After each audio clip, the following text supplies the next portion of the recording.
quanto cobrar? Eu já falei isso algumas vezes, mas eu vou repetir aqui para todo mundo. Quando a gente pensa em cobrar, a gente tem que pensar nos custos fixos, nos custos variáveis, no meu salário pro labore, quanto que eu quero ganhar, nos impostos que eu tenho que pagar e no quanto que eu tenho que deixar de lucro para reinvestir no meu negócio. Então são essas 5 partes que compõem o preço que eu vou cobrar. Quando a gente pensa em domiciliar, você não tem custo fixo. Todos os seus custos praticamente vão ser variáveis. O que vão juntar então? Vai ser um a menos. Aí no custo variável você vai ter deslocamento, você vai ter tempo, né? E você vai ter óleo, vai ter touca descartável, vai ter lavanderia do lençol. Então esses itens é que vão entrar no seu custo fixo. E aí você pode calcular. Se você mora numa cidade muito grande, que nem São Paulo, tudo, você tem que ficar mais atento ao deslocamento, mesmo que vai ser onde vai ter o custo maior. Se você tem carro próprio, esse custo variável de deslocamento diminui significativamente, porque a gente tem a depreciação do carro e a gente tem a gasolina, mas é muito mais barato do que você pagar um Uber, não tenha dúvidas em relação a isso, tá? Não tenha dúvidas em relação a isso. Então, se você tiver transporte, fica melhor, diminui um pouquinho mais esse custo. Mas vamos dizer que esse custo variável seu, ele seja em torno de 20 a 30 reais. De 20 a 30 reais. E você precisa de um salário médio, você precisa de um salário, tá?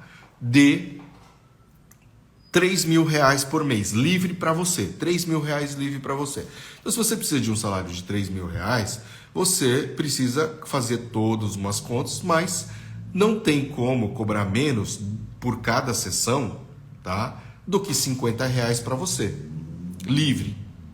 Então, você tem lá 30 reais de custo, mais 50 reais de salário. A gente no começo, no domiciliar, a gente não costuma pagar imposto. Isso é uma vantagem, tá? No Brasil, sempre a gente dá aquele jeitinho. Mas o correto seria pagar e seria o equivalente a 5% do valor.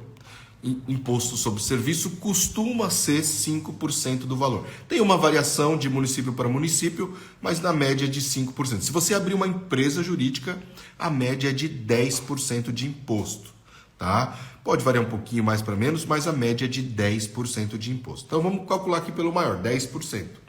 E o lucro que a gente costuma deixar para reinvestir no negócio, para comprar mais creme, para comprar mais touca, para comprar mais lençol caso necessário, para comprar algum outro equipamento que faça eu melhorar mais o meu atendimento, como por exemplo comprar uma ventosa, comprar materiais de auriculoterapia e tudo mais. Então eu preciso deixar um valor disso, que geralmente também corresponde aí a em torno de 20%, tá? Seria como se fosse um lucro da empresa. E aí, considerando isso, eu tenho que 80 reais são os meus custos. Então, 80 do custo mais 50 do meu salário. Se eu pensar que eu preciso de 10%, né, de 100 reais num preço, seria 10 reais de imposto e 20 reais de lucro. Então, vai dar 80 mais 10, 90, 110 reais. Eu teria que cobrar entre 100 e 110 reais a sessão. Entendeu, Ana? Espero ter ajudado aí. Demorei bastante para explicar todo esse passo a passo. É o que compõe o preço. Então você tem que pensar nisso.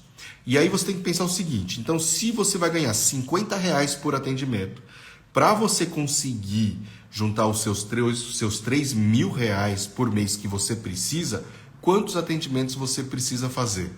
Quantos atendimentos você precisa fazer? É só dividir 3 mil por 50.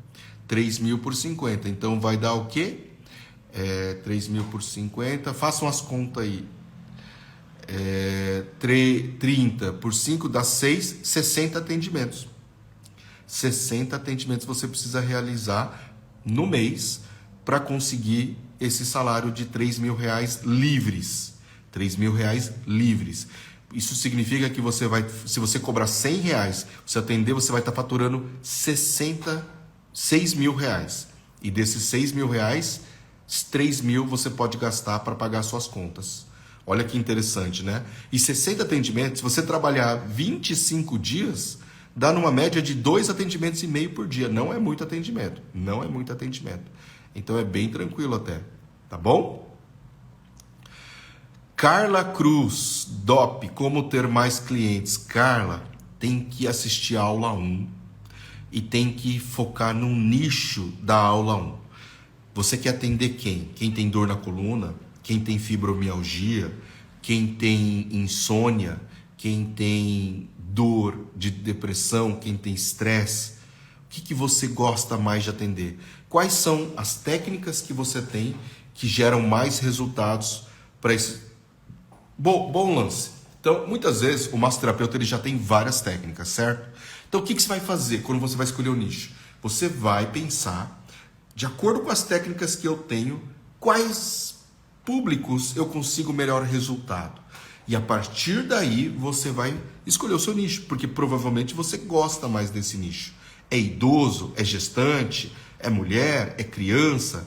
E aí você vai trabalhar em cima disso. E começa a estudar, a pesquisar as dores desse público. Que nem eu falei lá, dor na coluna. Eu fiz uma série aqui no meu perfil. Qual que é a definição? Quais são as causas? Quais são os sintomas? Quais são os argumentos para você convencer quem tem hernia de disco a fazer massagem? Faltou os tratamentos. Eu vou finalizar esse episódio aí. É que caiu bem numa época que quebrou meu celular aqui e aí eu não consegui finalizar essa série. Mas eu vou retomar ela aí para vocês, tá bom? É dessa maneira que a gente consegue atingir e conquistar mais clientes, principalmente através das mídias sociais, das redes sociais.